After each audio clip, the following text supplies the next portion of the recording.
Good afternoon, everyone. Thank you so much for joining us today.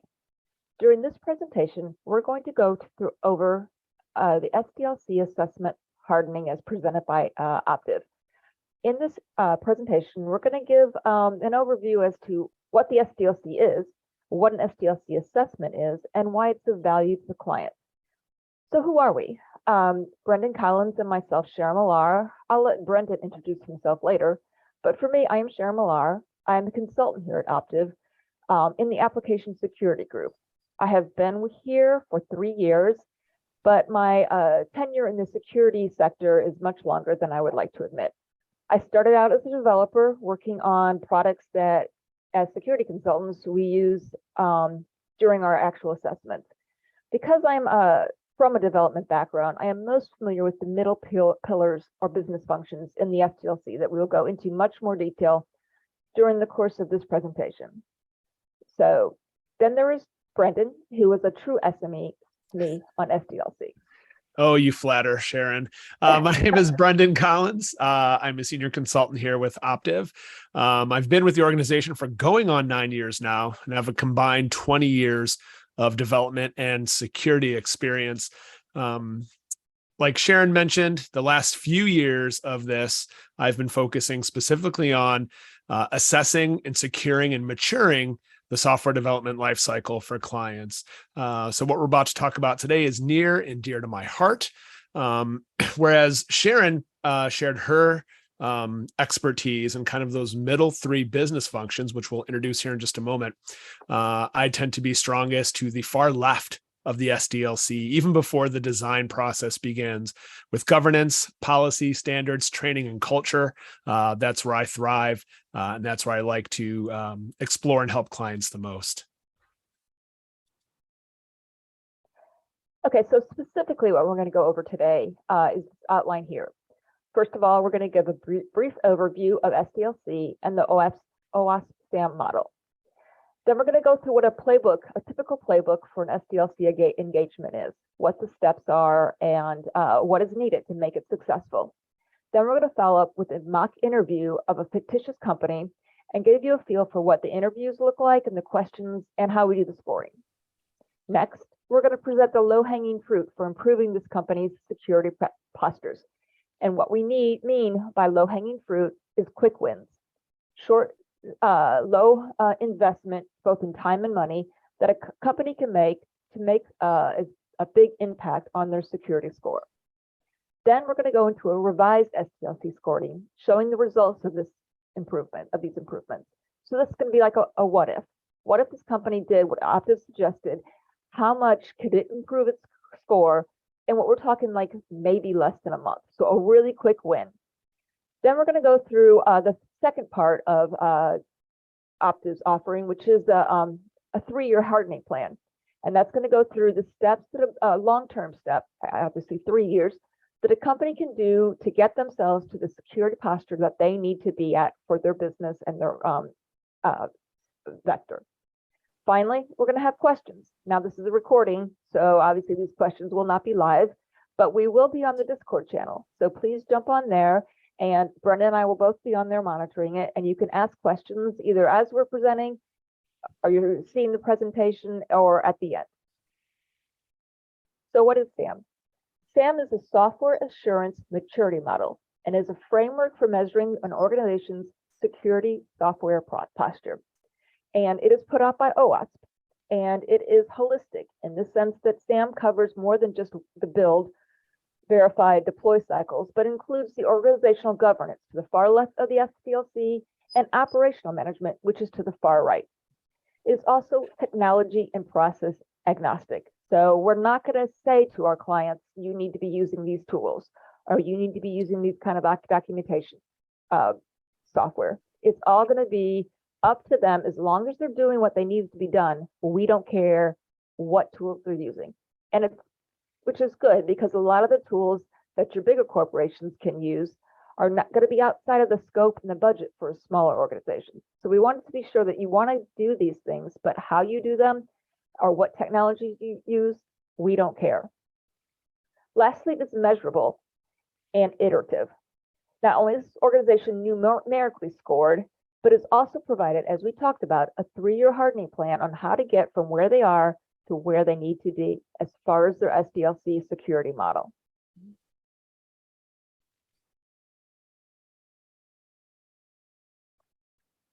So as I said, Optiv's security assessment is based on the OWASP SAMM core framework version 2.0, which is shown here.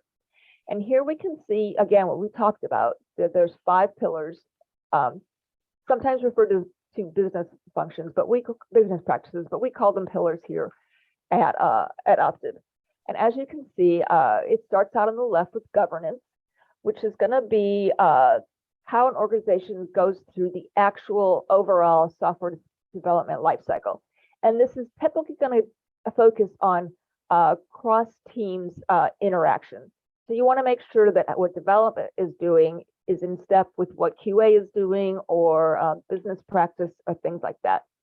Then you're going to have the middle 3, design, implementation, and verification, which is pretty self-explanatory. Within these pillars, there are 3 business practices, as shown here. And within each of those business practices, there are 2 streams. All right, so here we break it down a little bit more to just go through. We have on the far left your business function or pillar. And then, like we talked about, within this business function, there are 3 security practices. And then from each of those security practices, like we said, we have the 2 streams. And then for each stream, we have 3 different maturity level activities that we make questions about. Now, it's important to note that just because these do not have to be sequential, usually they are, but a company can actually do a lot of the maturity level 3 activities and not do the maturity level 1s at all. This is rare, but it does happen. And so it's important to note that if they just don't do anything on the maturity level, you just don't stop the interview there. You still need to drill down into M2 and the M3 levels to make sure you've got a full view of what their actual process is. An SDLC assessment is the first workflow in Optiv's SDLC hardening offering. It is an interview-style assessment designed to walk through the entire SAMM framework and determine maturity scores in all of the 5 business functions. Next. So let's go through what an SDLC assessment actually entails. First of all, the client is going to provide Optiv with documentations about their processes, just any documentations they have. Now, this is not mandatory, and we don't require it, but it does give Optiv a good place to start out, to know where they need to be focusing their interview and kind of know what to drill down into. Next, as we said, the main part of the SDLC assessment in what deals with the client is going to be your interviews. And these are 6 hours of interviews, typically broken into 3 to 6 sessions. So we usually try to keep it at 1 hour, 2 hour at most. And this is because if you're going through 6 hours of this, it can be mind numbing. It can be mentally exhausting. And it's really hard on hour 5 or hour 6 to be as enthused or as tuned in as you would be on hour 1. Then we like to have participants on the client side from different facets of the organization. And what I mean by that is we just don't want someone from development. We don't want someone from management. We don't want just someone from the IT or the security group. We want a cross-platform so that we get a feel for everything that the organizations. It's very common in organizations to have silos where certain people are very focused on one portion and not everybody else knows what they're doing. So that can be one of the big things in an SDLC assessment, is breaking down those barriers and making sure that everybody knows what's going on with everybody else. The participants do not have access to the questions prior to the interview, and this is for 2 reasons. First of all, most and least important, is that these questions are intellectual property, so we like to keep them close to our vest. The second reason that they don't have access is that we want this to be, like we said, an interview. We want it to be an open hand discussion.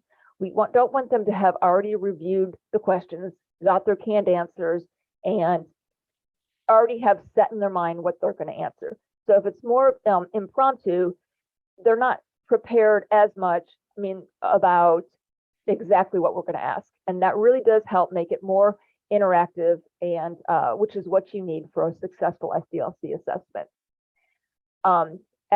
There are always 2 consultants at a minimum at these interviews, and this is to ensure proper documentation. There's a lot of people in these interviews, and a lot of times, like I said, they're from different functions. There'll be a lot of different people talking at the same time, a lot of times contradicting each other, a lot of time cross-talking and everything. And it's really hard for just one consultant to be asking the questions and keeping up with all these answers. So at a minimum, we always have 2 consultants there. Next, we have the portion where Optiv kind of goes off by itself and does analysis of these questions or the interview answers. This we usually do after every session, be it an hour or 2-hour sessions. And this is because it's still fresh in our minds, and that we can, not forget. And as a consultant, we'll have heard different things. So it also gives an opportunity to revisit some questions, like next time we meet with the client. Next, we're going to do a preview of the report to a client. And what this does is, after we've done all our analysis, we've done our scoring, we give an initial review, preview of the report to the client. And this is so that they can take a look at it, make any kind of rebuttals that they have, or, like I said, if someone was recording the conversation in the interview, they can come back and, correct or, go into more detail about things that were discussed. Finally, we'll have the full call out of the report. And this is usually like only an hour long, and it's going to be for people that participated can be there, but usually it's for your upper management, your executives, the ones that have paid for this assessment. So after talking about this, there's one thing that I really need to emphasize, and that this is an assessment, not an audit. Now, Brendon takes credit for making this statement back in 2018, but that was before my time at Optiv doing these kind of engagements. So I just have to trust him on that. But for me, the first time I heard this, I was at one of the SDLC tags. And tags are technology affinity groups. And they're this really cool concept that we have at Optiv. And they're all across the organization for different technologies. But basically, it's a meeting, a weekly meeting where people get together and go over like what their current assessment is going through. If they have any questions, they need any support. It's a way to cross-train, to get people that, for example, like we talked about before, I'm not very good at the, the farthest left and furthest right. But like going to these meetings and shadowing, I get an opportunity to get more strong in those areas. So anyway, the point of that was that the first time I was in one of these SDLCs, somebody inadvertently called it an audit. And a particular person went a little ballistic over that, because it is so important to know that it's not an assessment, because we don't want, it is an assessment, not an audit, because we don't want the client to be guarded. We don't want them to think they've got to hide things or that they're being judged. This is supposed to be just a way for them to be honest and to get what they need to know where they actually need to go. In effect, preparing for that next audit that might be coming down the road. So now we're going to move into a little bit of what the assessment feels like. So we're going to set up kind of a mock situation, a mock scenario with a client. And then Sharon and I will actually have a little bit of back and forth just to give you a little bit of a taste of what an assessment might feel like and how it is most effectively carried out and run. So for our mock SDLC assessment, we're going to consider this fictitious organization. So in this case, it is a small startup style company. Their company profile looks like 6 developers, including a dev tech lead and a chief architect. There's a few QA engineers and a dedicated security engineer. There's an IT and systems admin, and then 3 people within the management layer, including the co-founder. Now, more about this company specifically. They have one major application in their portfolio, and that is the application and the dev team will be focusing on for this assessment. The application itself must be HIPAA compliant. The application does not handle any sort of payment or financial data at all. Now, the organization, the MAC organization, considers themselves to be very mature. However, the reason they came to us and wanted to do an SDLC assessment is because they were victims of a security breach in December of 2021. Now, the security breach, some sensitive patient data was exposed. The company was clearly not prepared for the attack. They did not have proper incident detection and management processes in place. And that breach negatively impacted a pending acquisition. So now the potential buyer has kind of backed off. They're going to do their own SDLC security audit in about 6 months' time, just to assess if this is still a good candidate for a merger or not. Hence, this MAC organization has come to us and said, hey, let's do this SDLC assessment so we can be better prepared for this future audit, much like the scenario that Sharon just described. Now, while this organization is small, startup, one application, it's worth reiterating here again that SDLC assessments and the SAMM model are almost universally applicable regardless of the organization's size, their application portfolio. Doesn't matter if they're waterfall or agile, what their base technology and technology stack is, the SAMM framework can absolutely apply. So who's joining us for these interview sessions? So there's a dev team lead, not necessarily every developer, but the leader will be in this interview session. The chief architect is there and the dev manager, a QA engineer, a security engineer, the director of development, a product manager, and GRC representative. Like Sharon pointed out before, it's very important for us to have a good cross-section of personnel in on these meetings, because even for a relatively small organization, it is not uncommon for there to be assumptions about what is done or not done within the SDLC, only to find out that those assumptions are not always accurate. A great example of that is there was a case study not too long ago in an SDLC assessment that I was co-leading, wherein we asked about static application security testing. And although someone had mentioned previously there wasn't any done, we asked one more time just to confirm. Now, a higher C-suite sort of personnel who was on the call said, wait a minute, I thought we purchased a license for a specific tool and we're using it. No one else seemed to have knowledge of that, or if they used it, they tried it a couple of times, but it has not been implemented into their pipeline as part of their testing suite. So if we just would have had leadership on that call, they would have told us that they did do static application testing and it was part of their pipeline, when in reality it wasn't. Now, the great thing about this environment and this call is because we had a good cross-section of people that was brought to light, and it was seen as beneficial from the client's behalf. No one was upset or caught off guard or angry about it. They simply said, I didn't know that was the case. And now they have a very clear understanding across their organization and a very clear direction forward to address and fix that. Therefore, it's worth emphasizing once again, having a good sampling of personnel across groups is vital for a high quality SDLC assessment. Now, for the portion that Sharon and I are going to demonstrate and mock, we're going to focus on the far left business function, governance. We're going to focus on that for a couple reasons. Number one, it is my favorite. Number two, typically when people refer to SDLC, and especially in regards to security, they shift as far left as that second business function being design. And that's a very common place for people to begin.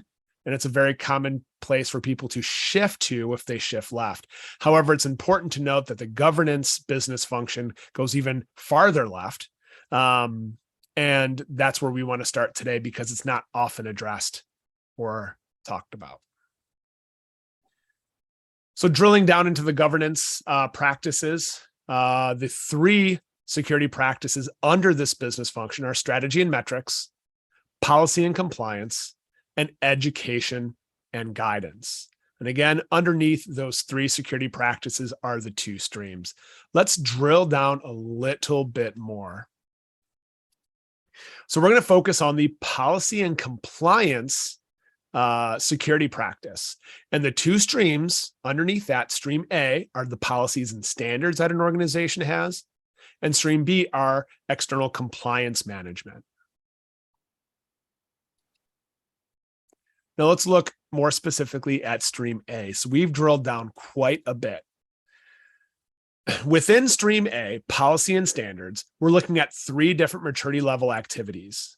The first is just determining a security baseline that's represented within the organization's policies and standards. To the layperson, do you have documented policies and standards regarding the secure development of your applications?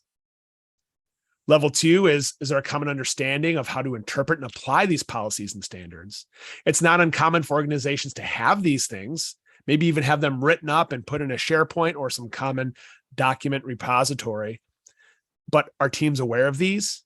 Are they consistently adhering to these? That's completely another story. Hence, that's a maturity level 2 activity. And finally, maturity level 3 activity under this stream is, are we actually measuring and reporting on that adherence to the policies and standards? Are we holding people's feet to the fire in a kind and loving way to make sure that these policies and standards are adhered to? So you can see how this is a great example of how the activities grow in depth and maturity from, we have a document written, all the way to we make sure people are trained on it, they know about it, and adherence is kind of enforced. So before we get into the scoring, I'm going to do a little bit of kind of a back and forth with Sharon here, just to talk about how these assessments are carried out. Now, if this were an audit, if we simply had a checklist of activities and said, do you, those would be very close-ended questions. And Sharon, representing the client in this case, could simply answer with yes or no. I'm going to actually go back one slide here to bring these up again. And I'm going to show you just by some simple close-ended audit-like yes or no questions, how mind-numbing this process could be over the course of 5 to 6 hours. So this would be a how not to assess your SDLC using the OWASP SAMM framework. So Sharon, thank you so much for agreeing to meet today and setting aside this time. We know your time's busy. We just have a couple questions to start on the policies and standards that the MAC organization has in place. So let me start with this. Do you have a library of policies and standards that govern the aspects of software development? Yeah, we do. Do these policies emphasize, kind of high-level definitions and different aspects of application security that maybe are not dependent necessarily on a specific technology or environment?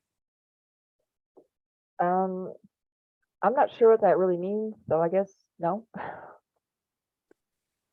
Do your developers know where to find these documents, and are they trained on them? No, I don't think so.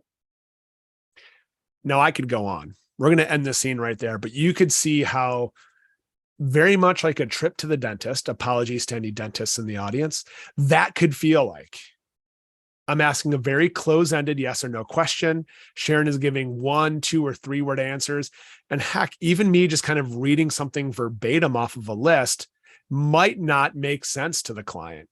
If you notice, that second question was phrased very oddly. I might be reading it off my checklist, but Sharon as a client is like, I'm not 100% sure what that means, but I don't think so. On the other hand, I'm going to take a more open-ended approach, a more conversational approach to Sharon this time, and we'll notice how the conversation flows just a little bit better. Sharon, thanks so much for making some time this morning. We've had some good conversation so far, and I just appreciate your honesty and your candor. I would like to talk a little bit more about policies and standards and documentation that MAC has in place. Is that okay to talk about that next? Yeah, sure. Great. Tell me a little bit about the policies or standards that perhaps you've developed in regards to application security. What sort of documents do you have and what sorts of things do they address? So, our one product is needs to be HIPAA compliant. And so we have documents that go over, what that means, what we need to do, and kind of like a checklist to make sure we're doing all those things that we need to do to keep that compliance and to make sure we stay within it. That's great. Where do you store these? Are they in maybe like a SharePoint or a OneNote, or is there some place where everybody could have access to this doc? Yeah, it is. It is in OneNote. We have it there. Everybody has access to it and should know about it. We probably could do a little better about, reminding people. But yeah, we have it out in OneNote, and it is a living document. Great. But between you and me, it's kind of one of those write it and forget it. And so I'm not sure that it gets. Oh, I know it's not updated as religiously as it should be. But it's there. We have it.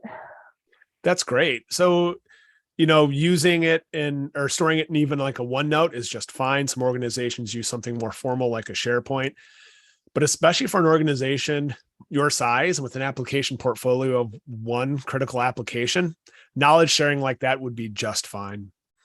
And to be honest, being able to update that document, or at least set a cadence to update that document, could be a relatively quick win for you folks moving forward. So no, that's a great place to start with policy and standards. Thanks.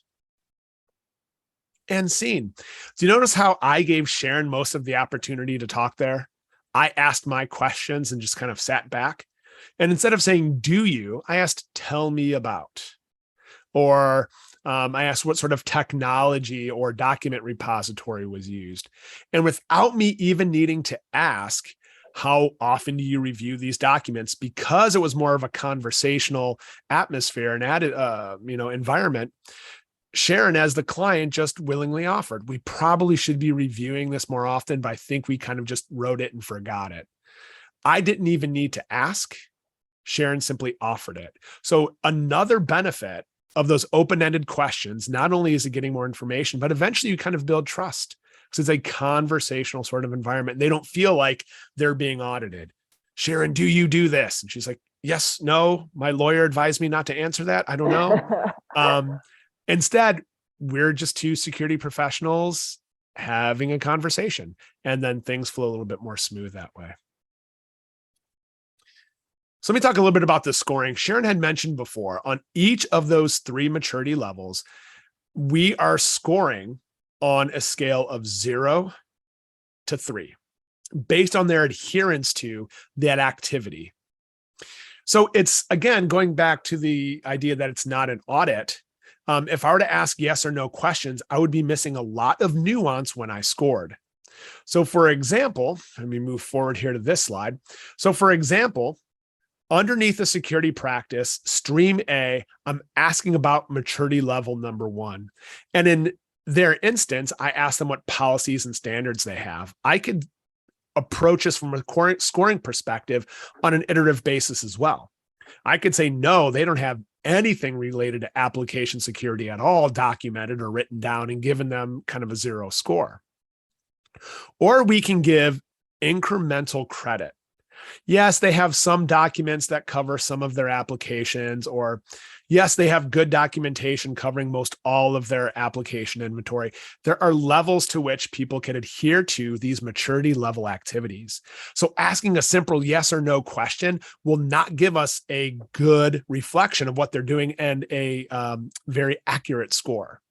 So by asking open-ended questions, I can get to one of 4 levels to score them for each maturity activity.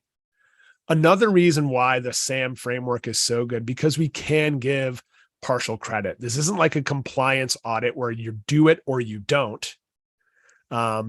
we understand nuance. We understand that things can be rolled out in an iterative, partial nature, and give credit for what people are doing as they move towards full compliance.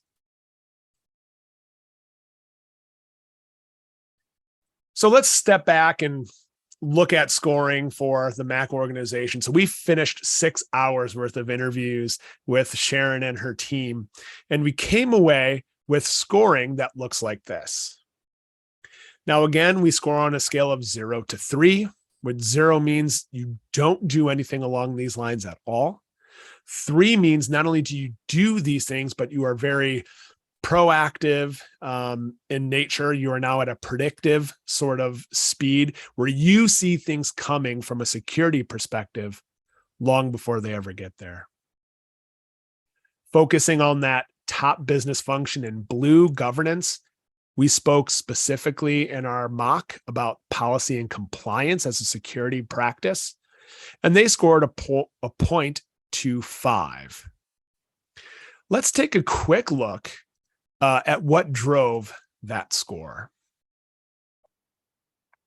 Okay, so they had a governance score of 0.20. Now remember, this organization thought they were very mature. So this probably came as kind of a sticker shock for them because they thought they were much more mature than they actually were. So what we like to do is always start with strengths because they can feel a little, I mean, especially this kind of, I mean, this is a typical score, don't get me wrong, but it's not, you know, when you think you're going to be like my 2.5 or a 3, this can come as a big shock. So we like to focus first on their strengths. And so the first thing is that they understand the need for securing, having a strategic, secure SDLC process. They've got buy-in from multiple stakeholders. Now, in this case, it's kind of externally driven because they've got that upcoming acquisition coming up, a potential acquisition, and they need to do this.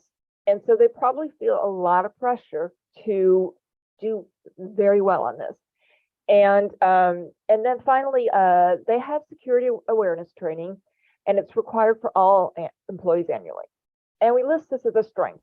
But when we were talking about this, we realized that this training was very general. You know, it was about, you know, physical security, like not letting someone tailgate after you, making sure people have their badges, and phishing attacks.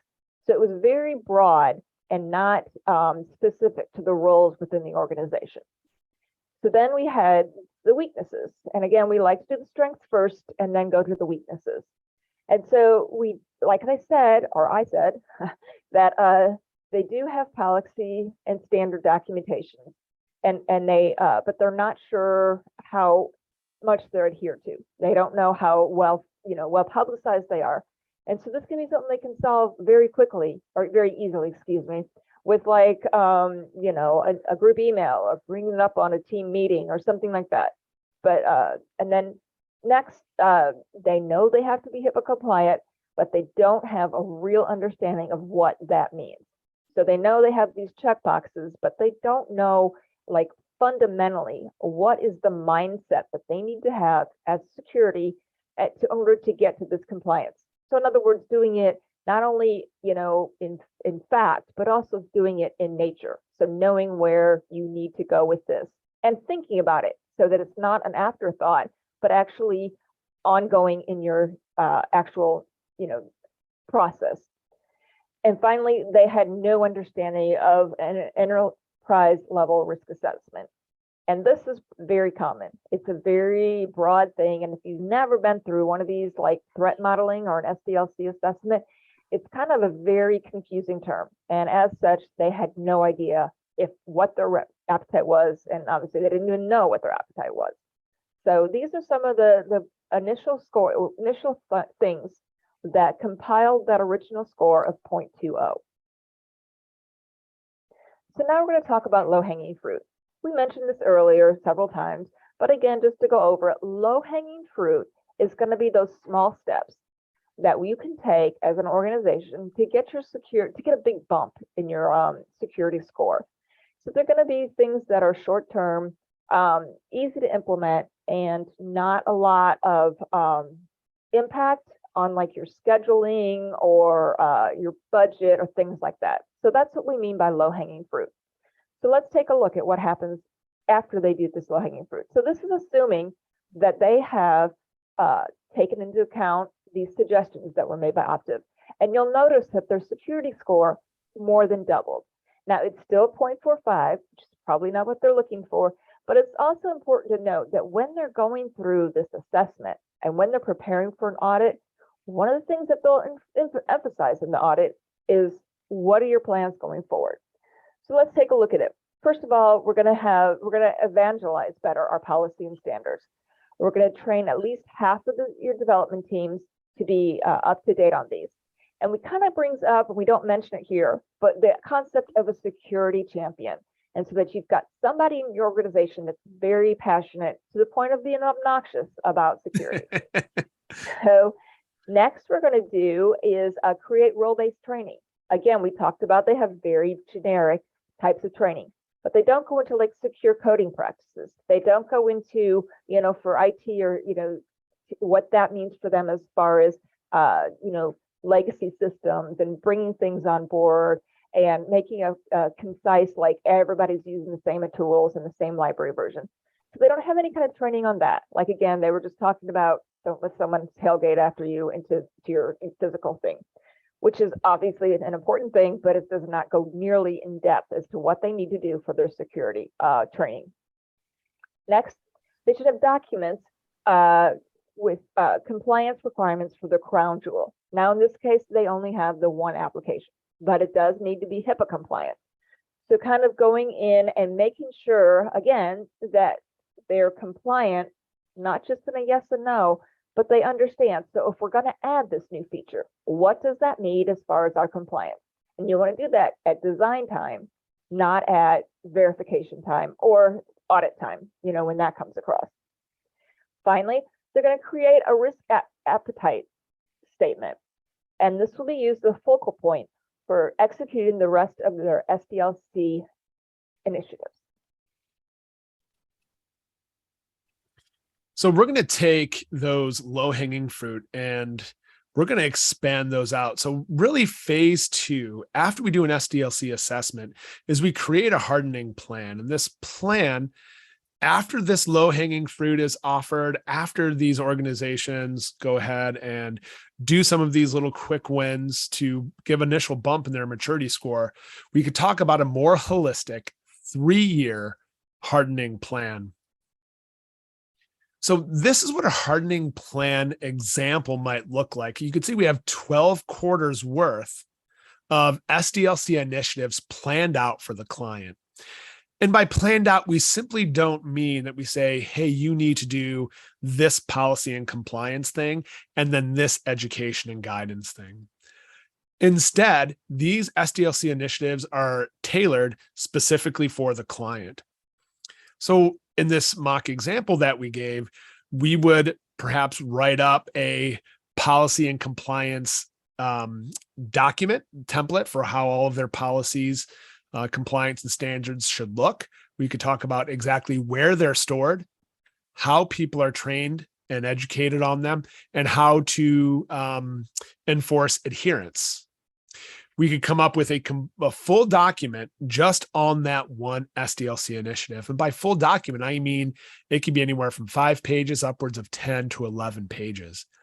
And those initiatives are typically written in such a fashion that once it's handed over to MAC organization, as long as they have someone who's capable, they could take that document and they should be able to run with it step by step because it is tailored specifically for them. If they don't want to do it themselves, they could simply ask for Optiv's help from a resource perspective, or from like a tooling perspective. Or they could simply say, we don't have the time, the energy, the resources to do this. Optiv, we need you to do this for us. And you can see by this 3-year plan example, it's iterative in nature. We touch on one thing per quarter. Some companies move a little bit slower. They do one thing every other quarter.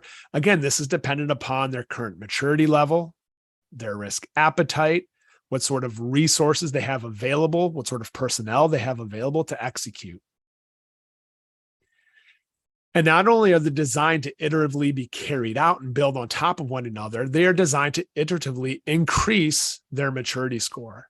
So at the end of 12 quarters, not only for specific security practices and business functions will they see their score improve, but across all of the OWASP SAMM model, we should see improvements in score. What's further to point out about the 3-year hardening plan is if you're going to do a plan like this, it's best to spread out the type of work so that all the same people are not being burdened with extra work quarter after quarter. What you don't want to do is overburden, overload any one group for multiple quarters in a row. So policy and compliance might be a GRC function, and education and guidance might involve maybe some HR folks. So we're not overburdening the same people. And then we get into threat assessments, and that threat modeling might involve the security engineers, the dev team leads, people like those in QA. And then notice in quarter 4, we bump down into incident management, which is sometimes a completely different group of people. So not only do we have to be skilled in understanding what activities we recommend to do first, what prerequisites need to be met, and what initiatives make sense sequentially, but we also have to design them in such a fashion that the same people aren't getting absolutely overburdened and hammered with work. The great thing about these initiatives is that they will include any policies that need to be created, or as a prerequisite, they'll include any resources that need to be considered, any tools, any education requirements for successful completion of these initiatives. So what are some takeaways? The great thing about an SDLC assessment, when done correctly, it leaves no more guesswork. You now have a quantifiable way to measure your security posture within application security. Most organizations, if you were to ask stakeholders how secure they would give you a very qualitative answer. Oh, we're secure. We're kind of secure. We could be better. This gives you a quantifiable way to measure your security posture. Another takeaway is that using the OWASP SAMM framework, it covers your complete SDLC, not just design, implementation, and verification. This covers everything in the governance business function, right down to your culture, all the way through operations and application lifecycle. Optiv subject matter experts, they lead these interviews in such a way to discover as much as possible in a non-audit type environment. These interview sessions should be inclusive, drawing people from different groups, and they should be open-ended and conversational to be done very well. Focusing on low-hanging fruits for quick wins is excellent, not only as a quick way to bump up your score, but just to create some momentum and positivity around building building security within your software application development lifecycle. A lot of times organizations, have problems just getting some momentum, just getting started. Quick wins are a great way to do that. And the plan is custom. The plan is designed specifically for your organization using that SAMM framework. There is no single one way to take an organization from where they are to where they should be. There's many different paths depending on the size of the organization and their business requirements and compliance drivers and all sorts of things. So everyone's path is unique. And to be able to customize a plan in a way that really does mature without overburdening is a huge benefit. And those SDLC initiatives, they're detailed. They're detailed every step of the way from a prerequisite standpoint to how you carry it out to what you do next, and everything you need surrounding that initiative to make it effective and sticky. And then Optiv is with you every step of the way, both in the planning, the execution, and then throughout all 3 years, if you need, of executing that hardening plan. So subject matter experts are there to advise, to even do the work for you, should you wish to hand that off to Optiv. So it really is a way for any organization, regardless of their size, technology, tooling, to assess and then mature their software posture in a very iterative, easy to plan out sort of way. So we want to thank everybody for tuning in. SAMM assessments are something that Sharon and I and a group of folks here at Optiv are very passionate about. We would love to hear your questions. So if you're following this, live within Source ZeroCon, Sharon and I are in a Discord channel. We're there to chat and answer questions. If you're watching this in retrospect, you could still reach out to us and anyone here at Optiv. And, we get that question filtered to us and be more than happy to help you with that as well. So thank you so much for your time today. We're very excited that you chose to spend some time with us. And we hope this helps you make some very strategic choices on how to better mature your software security posture. Thanks, everyone. Thank you.